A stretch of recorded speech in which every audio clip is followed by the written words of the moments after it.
Metafísica. La primera rama que analizaremos es la metafísica, pues es la más antigua de todas. La metafísica, desde Platón, siempre buscó ser la ciencia de todas las ciencias, la que tenía el mayor rango jerárquico de entre todas, ya sea en términos lógicos o de valor, porque ella buscaba el fundamento último de todas las cosas, principios universales y necesarios que dieran sustento a todos los demás conocimientos, aun estos teniendo su respectiva autonomía.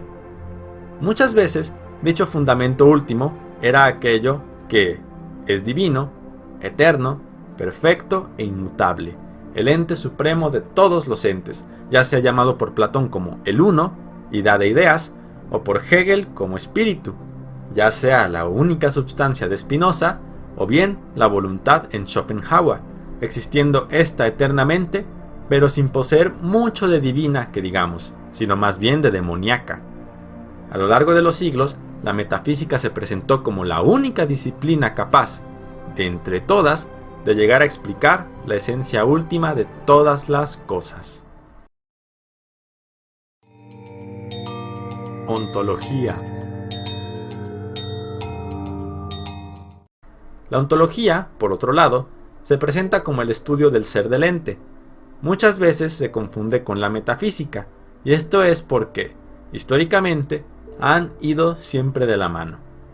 Sin embargo, el primer filósofo de la historia en hacer una distinción matizada entre ontología y metafísica fue Heidegger, llegando a considerar que la metafísica había olvidado al ser tras el velo de la eternidad, sin cuestionarse esta cómo es que también el pasado y el futuro determinan en su finitud al hombre y su respectiva existencia, y por lo tanto, cómo es que el ser mismo se ve determinado por la temporalidad.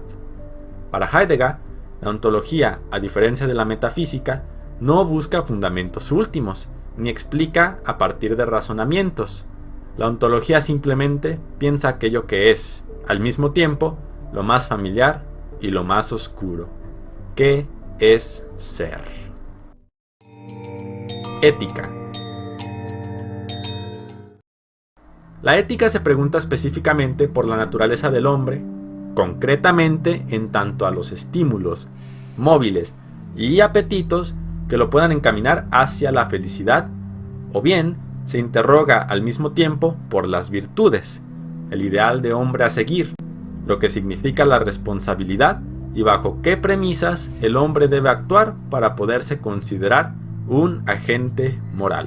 Esto se puede ejemplificar con la concepción de la razón práctica en Kant, la cual está facultada para poder obrar según máximas, que incluso siendo mediadas por la mente, tengan validez no solo para un individuo. Sin embargo, es el imperativo categórico, el cual es formulado como obra de tal manera que tu acción devenga ley universal, el que se postula como un principio apodíctico, de orden práctico, o sea, con carácter de necesidad. La ética, por lo tanto, siempre exige el reconocimiento de otros seres, así como se plantea las condiciones necesarias para que el hombre pueda ejercer su moralidad o su felicidad, o bien ambas al mismo tiempo, de forma autónoma, nunca infringiendo los derechos de otros seres. Epistemología. La epistemología busca las condiciones de experiencia posible bajo las cuales se presentan al hombre, o a cualquier ser finito racional, objetos de índole diversa, y cómo estas condiciones conceden a dichos objetos validez y realidad, siempre mediados por el sujeto, y éste a su vez siendo sujeto solo en tanto representa objetos. Dichas condiciones también posibilitan saber qué es lo que la mente puede y no puede conocer, o sea, qué escapa de su terreno, cómo es que se pueden clasificar sus objetos, y distinguir las meras alucinaciones u ocurrencias del conocimiento verdadero y por lo tanto objetivo. Lógica. La lógica se encarga de estudiar los conjuntos coherentes entre sí de enunciados, esto es, saber si un conjunto de proposiciones son verdaderas en tanto que de ellas se sigan inferencias válidas. Esto se hace notar, por ejemplo, en el silogismo más clásico de la historia. Un silogismo, por cierto, es un razonamiento conformado por dos premisas y una conclusión. Primera premisa: todos los hombres son mortales. Segunda premisa: Sócrates es hombre. Ergo, o conclusión, Sócrates es mortal. Como se puede observar de forma intuitiva, uno puede darse cuenta de que este razonamiento es válido. Incluso siendo que la lógica se originó gracias a los estudios de Aristóteles sobre los diferentes silogismos y sus posibles combinaciones, en sus obras sobre lógica, tituladas bajo el nombre de Organon, no fue sino hasta el siglo XX con filósofos como Frege, Russell o Gödel los que pudieron transformar los enunciados del lenguaje natural al lenguaje lógico-matemático. El silogismo anteriormente citado quedaría así formalizado: para todo X, en tanto que X tiene la propiedad de H, o sea, en tanto que X es hombre, entonces X es mortal, o sea, todos los hombres son mortales. Segunda premisa: Sócrates es hombre. Conclusión: Sócrates es mortal. Cabe mencionar, por último, que el desarrollo de la lógica en los últimos años ha sido enorme y se espera en un futuro no muy lejano que pueda llegar a ser aún más vasto e interesante. Estética. Y por último, tenemos la estética. Esta es la disciplina filosófica que se encarga de determinar bajo qué criterios se puede entender que una obra de arte es o bien bella o fea. ¿Qué objeto artístico se puede considerar sublime y bajo qué formas lo sublime puede describirse en tanto experiencia a partir de la representación artística o incluso la representación de la naturaleza en cuanto que nos hace sentir desbordados debido a su inmensidad y vastedad incalculable? En palabras de Schopenhauer, estos objetos nos hacen sentir reducidos a nada.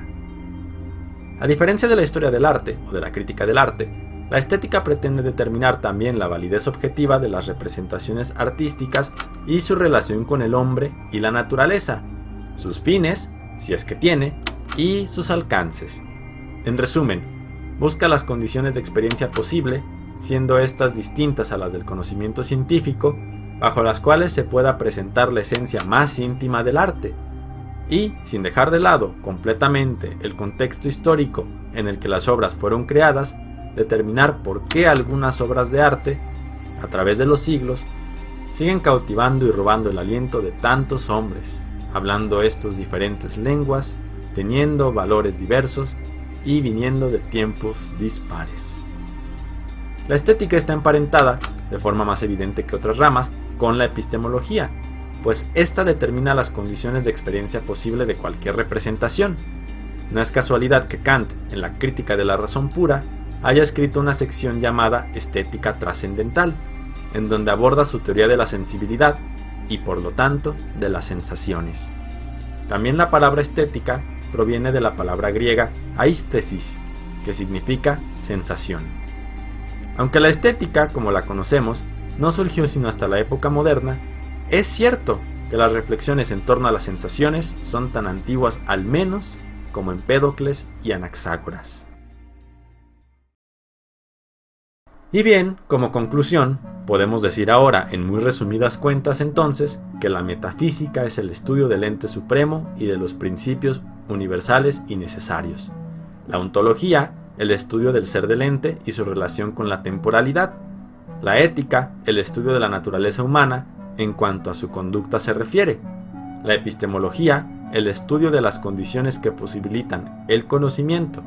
La lógica es la disciplina que se encarga de determinar qué grupo de proposiciones producen inferencias verdaderas, y la estética indaga sobre la experiencia de la obra artística y su relación con la naturaleza y el hombre.